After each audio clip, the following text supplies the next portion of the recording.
الحمدللہ رب العالمین والصلاة والسلام علی سید المرسلین اما بعد فاعوذ باللہ من الشیطان الرجیم بسم اللہ الرحمن الرحیم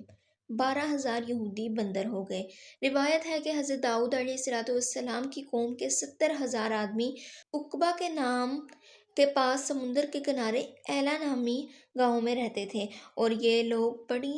فراخی اور خوشحالی کی زندگی بسر کرتے تھے۔ اللہ تعالیٰ نے ان لوگوں کا اس طرح امتحان لیا کہ سنیچر کے دن مچھلی کا شکار ان لوگوں پر حرام فرما دیا، اور ہفتے کے باقی دنوں میں شکار حلال فرما دیا، مگر اس طرح ان لوگوں کا آزمائش میں مبتلا فرما دیا کہ سنیچر کے دن بے شمار مچھلیاں آتی تھی اور دوسرے دنوں میں نہیں آتی تھی۔ یہ تو شیطان نے ان لوگوں کو یہ ہیلا بتا دیا کہ سمندر سے کچھ نالیاں نکال کر خشکی میں چند حوض بنا لو، اور جب سنیچر کے دن ان نالیوں کے ذریعے مچھلیاں حوض میں آ جائیں تو نالیوں کا منہ بند کر دو، اور اس دن شکار نہ کرو بلکہ دوسرے دن آسانی کے ساتھ ان مچھلیوں کو پکڑ لو۔ ان لوگوں کو یہ شیطانی ہیلا بازی پسند آ گئی، اور ان لوگوں نے یہ نہیں سوچا کہ جب مچھلیاں نالیوں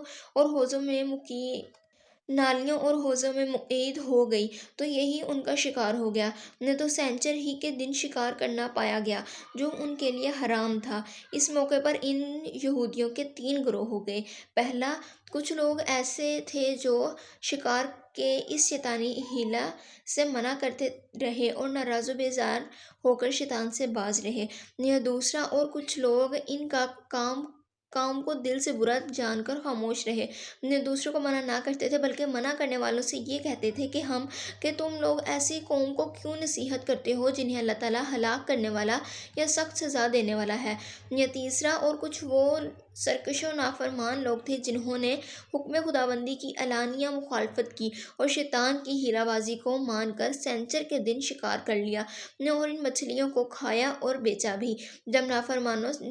نافرمانوں نے منع کرنے کے باوجود شکار کر لیا تو منع کرنے والی جماعت نے کہا کہ اب ہم ان معصیت کاروں سے کوئی میل ملاپ نہ رکھیں گے۔ حالانکہ ان لوگوں نے گاؤں کو تقسیم